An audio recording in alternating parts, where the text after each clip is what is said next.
Subscribe now and press the bell icon. Never miss. একটা ছোটখাটো কোম্পানিতে চাকরি করি। খুব অভাবের সংসার।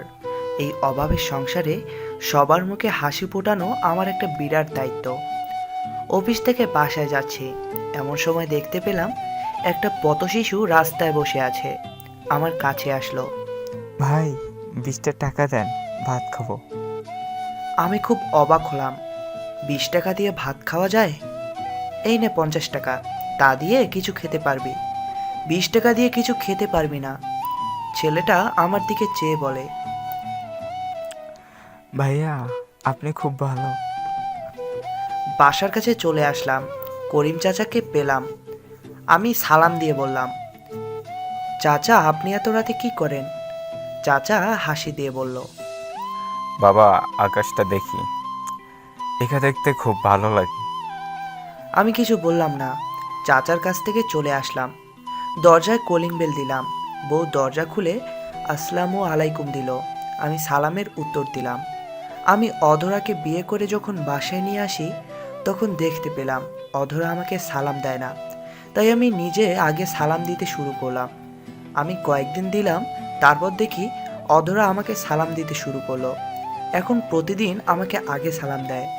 অধরার চেহারা মনমোড়া হয়ে আছে, হয়তো বেশি কাজকাম করেছে।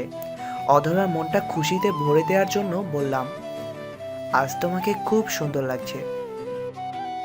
কি যে বলেন, কালো হয়ে আছি। কে বলেছে? বরং অন্যদিন থেকে আজ বেশি রোমান্টিক লাগছে। আচ্ছা শোনো, কাল থেকে আমি তোমার সাথে রান্না করব। তা কি করে হয়? আপনি সারাদিন অফিস করে বাসায় আসেন, একটু বিশ্রাম দরকার। আপনি বিশ্রাম নেন। ইস, তুমিও তো খুব পরিশ্রম করো, আমার জন্য কষ্ট করে রান্না করো। তোমার খুব কষ্ট হয়। আচ্ছা বাদ দেন, আসেন খেতে আসেন। খাবারটা মুখে নিতেই খুব ঝাল লাগলো, হয়তো মরিচ বেশি দিয়েছে। খাবারটা কেমন হয়েছে? খুব ভালো হয়েছে। আমাকে ধন্যবাদও বললেন না। ধন্যবাদ। হাসিটা একদম বিশ্রী। তুমি এত ভালো রান্না করো, খেতে খুব ভালো লাগছে। আসলে রান্নাটা তেমন ভালো হয়নি, কিন্তু তবুও বললাম ভালো হয়েছে। এই কথা বলায় অধরা খুব খুশি হয়েছে। রাতে যখন ঘুমাইতে গেলাম, অধরাকে বললাম, আই লাভ ইউ। প্রতি রাতেই বলা লাগে? তবুও তোমার প্রতি কর্তব্য শেষ হয় না। তোমাকে যত দেখি তত ভালো লাগে। তোমার মুখটা এত মায়াবী কেন? তুমি আমাকে পাগল করে দাও। বিশ্বাস করো, তোমাকে ভালোবাসি। ইস, আমি যেমন আপনাকে ভালোবাসি না, মজা করলাম। আমিও আপনাকে খুব ভালোবাসি, তবে আপনার থেকে আমি বেশি ভালোবাসি। না না, আমি। না, আমি গাল ফুলিয়ে বসে আছো কেন? আমি বেশি ভালোবাসি, এই কথা আপনি বলেন। ঠিক আছে বাবা, তুমি আমার থেকে বেশি ভালোবাসো। এবার খুশি তো? হ্যাঁ, অনেক খুশি। অফিসে চলে যাচ্ছি, এমন সময় পাশের বাসার এক দাদি আসলেন। অধরাকে এক চোখ টিপা মারলাম। অধরা তো লজ্জায় একেবারে শেষ। আমি যখন চোখ টিপা মারলাম, তখন দাদি দেখে ফেললেন। জানতে হবে না স্বামীটা কার? আমার স্বামী। বউ আমার, মাথাটা একটু তেল দিয়ে দাও তো। এরপর লজ্জা পেয়ে চলে আসলাম। রাতে ভাত খাচ্ছি, অধরা আমার দিকে ড্যাব ড্যাব করে চেয়ে আছে। বুঝতে পারলাম চাওয়ার কারণ কি।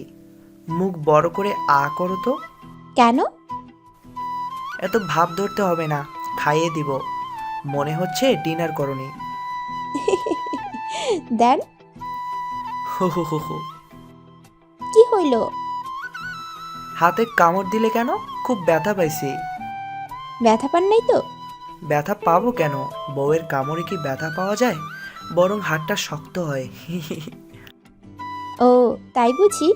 দেন আরেকটা কামড় দেই। না বাবা, আর না, নইলে হাত দিয়ে রক্ত বের হবে। এবার আপনি খান। ওকে। অধরা ঘুমিয়ে আছে, সারপ্রাইজ দিলাম। ঘুম থেকে তুলে বললাম, শুভ জন্মদিন। মেয়েটা কেঁদে দিল, কেঁদে দিয়ে বলল, এত ভালোবাসেন কেন? মাঝে মাঝে ভয় দেখিয়ে দেন। পাগলি মেয়ে, ভয়ের কি আছে? আমাকে একা রেখে চলে গেলে আমি কি নিয়ে বাঁচবো? দূর, নাও কেক নাও। আপনিও খান। কাল কিন্তু ঘুরতে যাব।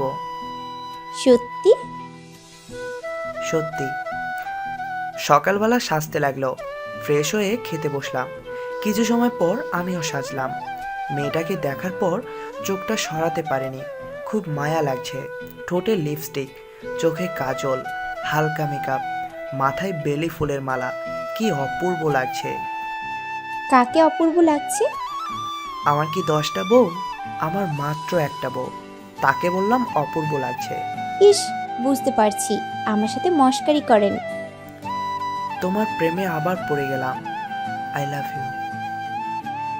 I love you too. চলো এবার যাই। রাতে মাথায় একটা বুদ্ধি আসলো, অতরার সাথে লুডো খেলবো। তুমি কি আমার সাথে লুডো খেলতে পারবে? আমি ছোটবেলায় সবসময় চ্যাম্পিয়ন হতাম। আপনি তো নিজের প্রশংসা নিজে করেন, আমার সম্পর্কে আপনার কোনো ধারণাই নেই। দেখা যাক। লুডো আনেন, এখনই জিতিয়ে দেখাবো। ইচ্ছে করে হেরে গেলাম অধরার মুখে হাসি দেখার জন্য। তার মনটা খুশিতে ভরে গেল। আমিও খুশি, কারণ অধরা খুশি। দেখলেন কিভাবে আমি আপনাকে হারিয়ে দিলাম? তুমি তো খুব ভালো লুডো খেলতে পারো।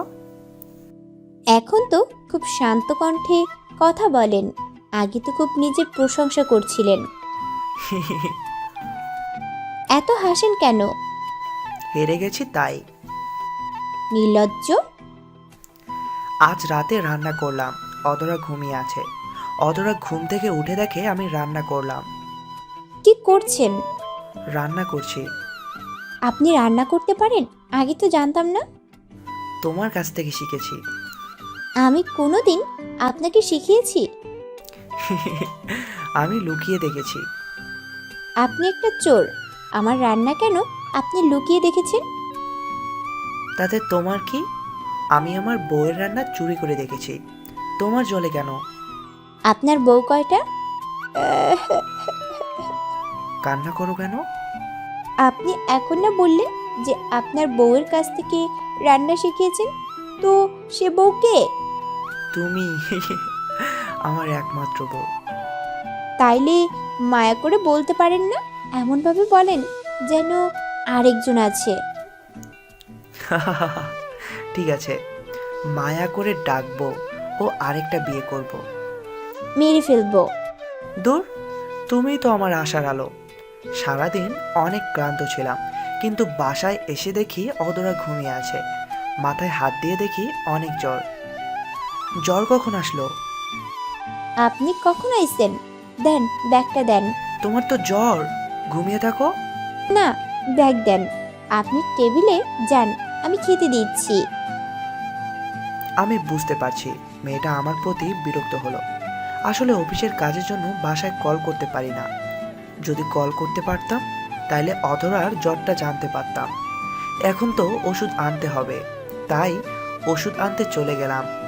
ওষুধ নিয়ে এসে দেখি অধরা টেবিলে মাথা দিয়ে শুয়ে আছে। অধরাকে ঘুম থেকে তুলে ওষুধ খাইয়ে দিলাম। মেয়েটা একটু শান্তি অনুভব করলো। আমার দিকে চেয়ে হয়তো কষ্ট অনুভব করলো। আমিও ঠোঁট ভেঙে অপরাধী সাজলাম। ভালোবাসাটা তৈরি করে নিতে হয়, তাতেই হয় পবিত্র ভালোবাসা। হ্যালো বন্ধুরা, এমন হার্ট টাচিং লাভ স্টোরি পাওয়ার জন্য আমাদের চ্যানেলের সাথেই থাকুন। লাইক, কমেন্ট এবং শেয়ার করতে ভুলবেন না। সাথে সাবস্ক্রাইব করে পাশের বেল আইকনটিতে ক্লিক করে দিবেন। ধন্যবাদ।